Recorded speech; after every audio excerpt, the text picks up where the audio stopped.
কোটা থাকা ঠিক না। এটা এমনি আমাদের সিভিল সার্ভিস ইন্ডিয়ার তুলনায় বা অনেক দেশের তুলনায় আমরা নিচে পড়ে গেছি। তাদের মান আমাদের থেকে ভালো। তো এই অবস্থা থেকে উত্তরণের জন্য কোটাটা থাকা ঠিক না। তো এখন আপনার সরকারেরও এটা হয়তো বিবেচনা করা দরকার যে কেন কোটা যারা চাচ্ছে তারা রাখতে চাচ্ছে না। আবার আজ এরা কোর্টে গেছে, এটা হয়তো কোর্টে যাওয়া আমার মতে ঠিক হয় নাই, কারণ এটা প্রশাসনিক বিষয়। অনগ্রসর নৃতাত্ত্বিক জাতিগোষ্ঠী যেটা, সেটাও 52 বছর পরে যদিও সংবিধানে আছে, কিন্তু ওইটাও খুব প্রয়োজন আছে বলে আমি মনে করি না। শুধু প্রতিবন্ধীদের জন্য এখন 1% বা 2% থাকতে পারে, শুধু প্রতিবন্ধী। কারণ এখন আমাদের প্রতিবন্ধী ছেলেমেয়েরা ডাক্তার, ইঞ্জিনিয়ার সবকিছুই হচ্ছে। তো এত কষ্ট করে লেখাপড়া করে যদি তাদের জন্য কোনো আলাদা প্রভিশন না রাখা হয়, তাইলে মনে করেন হয়তো অনেক সংস্থা তাদেরকে নিতে চাবে না। আর ব্যক্তিগত অভিমত হলো, আমি কোটা পদ্ধতিকে সমর্থন করি না। আমি মেধাভিত্তিক সিভিল সার্ভিসে বিশ্বাস করি। ইন্ডিয়াতে, পাকিস্তানে, জাপান, সিঙ্গাপুর, মালয়েশিয়া সব জায়গায় সিভিল সার্ভিসটা মেধাভিত্তিক। যেমন ব্রিটিশ ইন্ডিয়াতে আপনার কোনো কোটা ছিল না, পাকিস্তানেও টেকনিক্যালি ছিল, টেকনিক্যালি ছিল না। 20% পুরো পাকিস্তানের জন্য উন্মুক্ত ছিল, আর 40 ইস্ট পাকিস্তান এবং ওয়েস্ট পাকিস্তান। তো এখন 40 যেটা, সেটা কিন্তু কোনো জেলার জন্য না, সেটা পুরো পূর্ব পাকিস্তানের জন্য। তো এইভাবে দেখলে এটা কিন্তু আপনার মেধা। যেমন দেখা গেছে কোনো কোনো বছর একই জেলা থেকে আপনার 2-3 জন আসছে, কারণ যেহেতু এটা প্রদেশের বিষয় ছিল। যেমন 49 পেয়েছে শফিউল আজম সাহেব এবং এ কে এম আহসান সাহেব, দুইজনেই আপনার চিটগের। তো এরকম অনেক বেছেই আছে এক জেলা থেকে একাধিক আসছে। তো কাজেই আপনার কোটা থাকা ঠিক না। এটা এমনি আমাদের সিভিল সার্ভিস ইন্ডিয়ার তুলনায় বা অনেক দেশের তুলনায় আমরা নিচে পড়ে গেছি। তাদের মান আমাদের থেকে ভালো। তো এই অবস্থা থেকে উত্তরণের জন্য কোটাটা থাকা ঠিক না। তো এখন আপনার সরকারেরও এটা হয়তো বিবেচনা করা দরকার যে কেন কোটা যারা চাচ্ছে তারা রাখতে চাচ্ছে না। আবার আজ এরা কোর্টে গেছে, এটা হয়তো কোর্টে যাওয়া আমার মতে ঠিক হয় নাই, কারণ এটা প্রশাসনিক বিষয়। এটা প্রশাসনিক ভাবে মীমাংসা হওয়ার দরকার ছিল। আর কোর্টে যেহেতু গেছে, ঠিক আছে, কোর্টে যেতেই পারে, সেটাতে আইনগত কোনো বাধা নাই। এখন কোর্টে গেছে, ধরেন কোর্ট প্রথমবার একরকম রায় দিয়েছে, আজকে আরেক রকম সিদ্ধান্ত দিয়েছে। এখন এই সিদ্ধান্তের প্রেক্ষিতে আমি মনে করি ছেলে মেয়েদের ঘরে ফিরে যাওয়া উচিত। আমি কোটাও চাই না, আবার ছেলে মেয়েরা রাস্তায় একেবারে সরকার উৎক্ষেপ করে ফেলবে এরকম একটা মনোভাব নিয়ে তারা রাস্তায় বসে থাকবে, এটাও ঠিক না। এতে জনদুর্ভোগ বাড়তেছে। সরকার উৎখাত করবে, তারা তো বলছে এটার সাথে কোনো রাজনীতির সম্পর্ক নাই। আর তারা কি মানে কি ভরসা নিয়ে ঘরে ফিরে যাবে? ওটা তো কোর্ট স্থগিত করে দিছে, এবং ধরেন সামনে ইমিডিয়েটলি কোনো নিয়োগও নাই। এতে বাইরে যেটা আগামী মাসে, এই মাসে শুরু হবে, সেটা মনে করেন নিয়োগ চূড়ান্ত হইতে হইতে আরো 1 বছর লাগবে। তো কাজেই এমন না যে নগদ কালকে একটা রিক্রুটমেন্ট হয়ে যাবে। এখন সরকার যদি 15 দিনের মধ্যে বা 1 মাসের মধ্যে গ্যাজেট জারি না করে, তাইলে আমরা ক্ষতিগ্রস্ত হব, এমন তো কিছু সামনে নাই। কারণ কোর্ট 1 মাসের জন্য স্থগিত করেছে, তারা 1 বছর সময় পেয়েছে, 1 বছর। তো এখন মনে করেন তাদের আবার আন্দোলন করার কিছু না হলে সুযোগ আছে। এখন তারা যদি অ্যাগ্রেসিভনেস দেখায়, সরকারও অ্যাগ্রেসিভনেস দেখাইলো, তাহলে তো সমস্যার সমাধান হইতো না। আমরা কি চাই? আমরা শান্তি চাই। আমরা চাই যে এটা শান্তিপূর্ণভাবে সমাধান হোক। তো দুই পক্ষই যদি অ্যাগ্রেসিভ হয়, কারণ অতীতে এরকম অনেক কিছু অ্যাগ্রেসিভ হয়ে আদায় করতে গিয়ে আদায় করা সম্ভব হয়নি, আলটিমেটলি ফেল করেছে। তো এখন আমার যেটা একজন নাগরিক হিসাবে আমার চাওয়া হইলো যে কোটাটা বাতিল হোক, কোটাটা না থাকুক, এবং সেটা আদায় করার জন্য কোনো পক্ষই অ্যাগ্রেসিভ না হোক।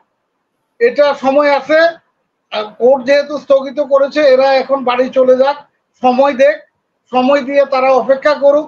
যদি কিছু না হয়, তাহলে তারা সামনে আবার রাস্তায় নামবে যখন দরকার হবে। কিন্তু এখন আর দরকার আছে বলে আমি মনে করি না। ধন্যবাদ। ওটার ব্যাপারে মিলন ভাই যেটা বলেছেন, আমি আসলে ওনার সাথে একমত। এখন অনগ্রসর নৃতাত্ত্বিক জাতিগোষ্ঠী যেটা, সেটাও 52 বছর পরে যদিও সংবিধানে আছে, কিন্তু ওইটাও খুব প্রয়োজন আছে বলে আমি মনে করি না। শুধু প্রতিবন্ধীদের জন্য এখন 1% বা 2% থাকতে পারে, শুধু প্রতিবন্ধী। কারণ এখন আমাদের প্রতিবন্ধী ছেলেমেয়েরা ডাক্তার, ইঞ্জিনিয়ার সবকিছুই হচ্ছে।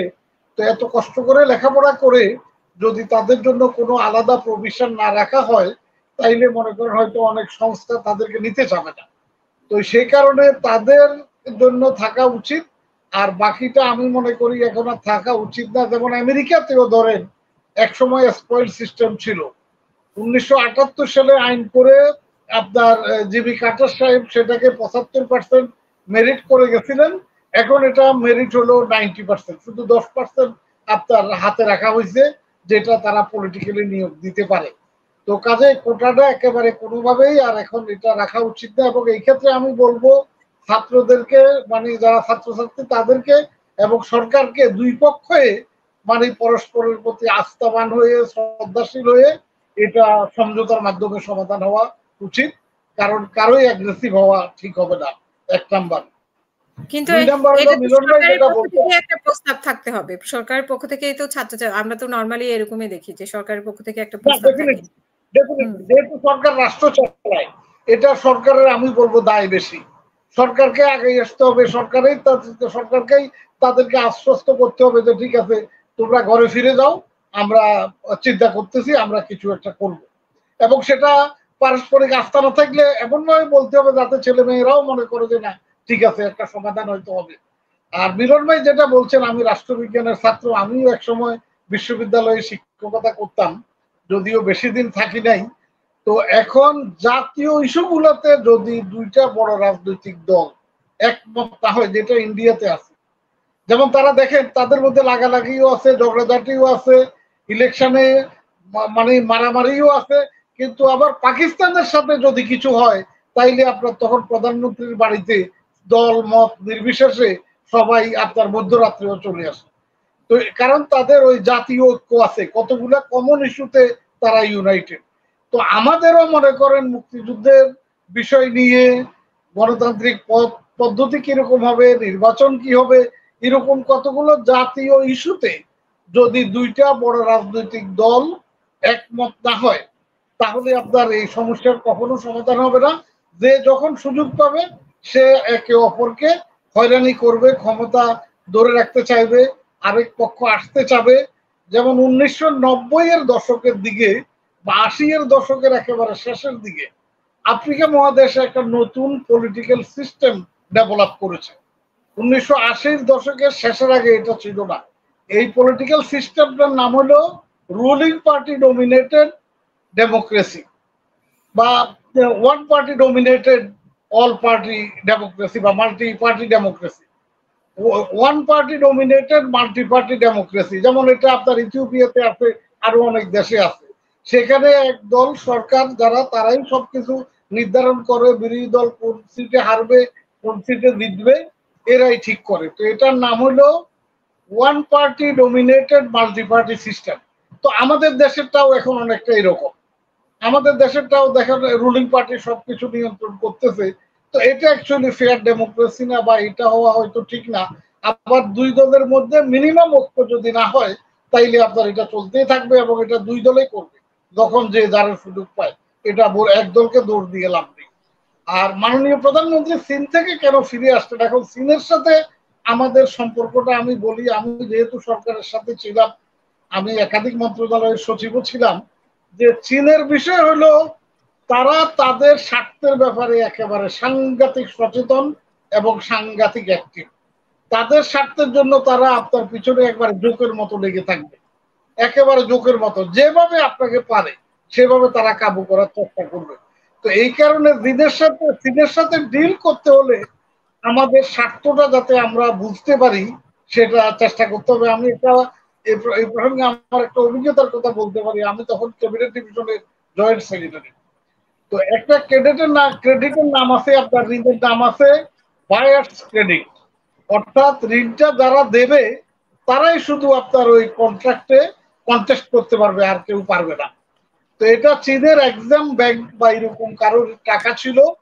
তো ওখানে শর্ত ছিল যে শুধু চীনের কন্ট্রাক্টররা কাজ করতে পারবে, অন্য কেউ নয়। তো সেখানে কিন্তু টেন্ডারটা কল করবো আমরা, মানে বাংলাদেশ গভর্নমেন্ট। কিন্তু চীন এক পর্যায়ে বেঁকে বসলো যে না, টেন্ডার তারা কল করবে।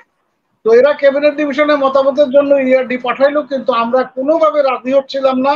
আমাদের উপরে ভীষণ চাপ ছিল। এক ক্যাবিনেট সেক্রেটারি চলে গেলেন, আরেকজন আসলেন, ওই ফাঁকে মানে আমাদের কিছু লোক চাপ দেওয়ার সৃষ্টি করলো। পরে আমরা এক্সারসাইজ করে দেখলাম যে এরকম কোনো নজির নাই যে যারা ঋণ দিচ্ছে তারা টেন্ডার কল করেছে। তো সেখানে সিনিয়র সচিবেরা আছে, কয়েকজন সিনিয়র মন্ত্রী আছেন, ক্যাবিনেট সেক্রেটারি আছেন, আমাকে ডাকা হয়েছে মতামত দেওয়ার জন্য। তো আমি বললাম যে স্যার, যদি আপনারা এটা করেন তাইলে নতুন একটা প্রভিশন ক্রিয়েট হবে, কারণ অতীতের কোনো দৃষ্টান্ত নাই যে এটা বাংলাদেশে আর কখনো হয় নাই। তাইলে এই দায়টা আপনাদেরকে নিতে হবে যে আপনারা এটা শুরু করেছেন। তো এই কথা বলার পরে সবাই দমে গেল। তখন আর এই দায়টা কেউ নিতে চাইলো না যে ভবিষ্যতে কেউ বলবে যে এটা অমুকের সময় অমুকে করে গেছে। তো চীনকে আমাদের দরকার আছে, তারা এখন উদীয়মান শক্তি, তাদের অর্থনৈতিক সাপোর্টের আমাদের দরকার আছে। আর আমি একাধিকবার চীন ভ্রমণ করেছি, তারা আমাদেরকে সম্মানের চোখেও দেখে। আমি বিশ্বের 37টা 38টা দেশে গেছি, কিন্তু আমার মনে হয় চীনেই সবচেয়ে বেশি আন্তরিকতা উষ্ণতা পেয়েছি। তো কাজেই চীনের সাথে সম্পর্ক এটা অনিবার্য, এটা অ্যাভয়েড করার আর কোনো সুযোগ নেই। আমাদের দেশে চীন অনেক উন্নয়নমূলক কাজ করেছে। আর মাননীয় প্রধানমন্ত্রী, হ্যাঁ, চীনে যেতে কেন অনুমতি লাগবে ভারতের? এবং আসলে চীনে কি মানে কি লাগবে কেন? এটা লাগবে কেন? এটা কি কোনো চিঠিপত্র আছে যে অনুমতি লাগবে? এগুলো তো ধরেন মনের কথা। এখন রাজনীতিতে এরকম বহু কথা প্রচলিত থাকে। কি ইন্ডিয়া কি কোনো চিঠি দিয়েছে? ইন্ডিয়া কোনো প্রকাশ্যে ভিডিও কনফারেন্স করে বলেছে যে আপনাকে অনুমতি দেওয়া হলো? এগুলো তো রাজনৈতিক করা। আমরা যারা বিদ্যা বুদ্ধি নিয়ে চর্চা করি, আমাদের দায়িত্ব হলো সরকারকে গঠনমূলক বা অন্য দল যেগুলো আছে গঠনমূলক কথাবার্তা বলা। তো এখন মনে করেন, আর এখানে তো টানাপোড়েন থাকবে। যারা রাজনীতি এবং দেশ চালানো কিন্তু অনেক কঠিন কাজ। ইভেন কি মনে করেন একেবারে যেগুলো মেজর অপারেশন, সেটাও একটা ফর্মুলা আছে, কিন্তু রাষ্ট্র পরিচালনার আসলে কোনো ওইরকম ধরা বাঁধা ফর্মুলা নাই। কখন থেকে সমস্যা এরাইজ করবে, কিভাবে মোকাবিলা করতে হবে, এগুলো সবসময় স্পন্টেনিয়াস। তো কাজেই আপনার সরকারকে নানা দিক ব্যালেন্স করে চলতে হয়, কারণ নাইলে তো সরকার চলতে পারবে না, রাষ্ট্র চালাইতে পারবে না, দেশ টিকবে না। তো এই জন্য ইন্ডিয়ার সাথেও থাকতে হবে, চীনের সাথেও থাকতে হবে। আর মাননীয় প্রধানমন্ত্রী যে কেন ফিরে আসলেন, হ্যাঁ, সেটা হয়তো আমরা জানি না, কিন্তু উনার কোনো হিসাব, উনার কোনো বিবেচনা, তিনি সরকার প্রধান, তিনি রাষ্ট্র চালান, তার নানা রকম সুবিধাও আছে, টেনশনও আছে।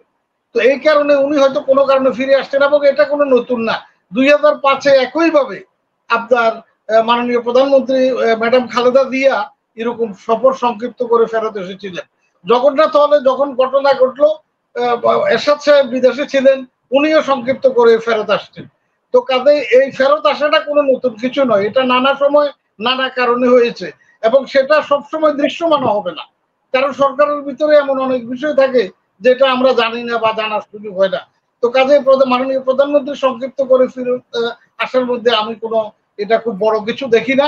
উনি হয়তো মনে করেছেন যে না, আমার এখন এই ছাত্র আন্দোলন চলছে বা এটা হচ্ছে, কোনো কিছুকে হালকাভাবে দেখা উচিত না, এই জন্য উনি ফিরে আসছেন। জি, ধন্যবাদ।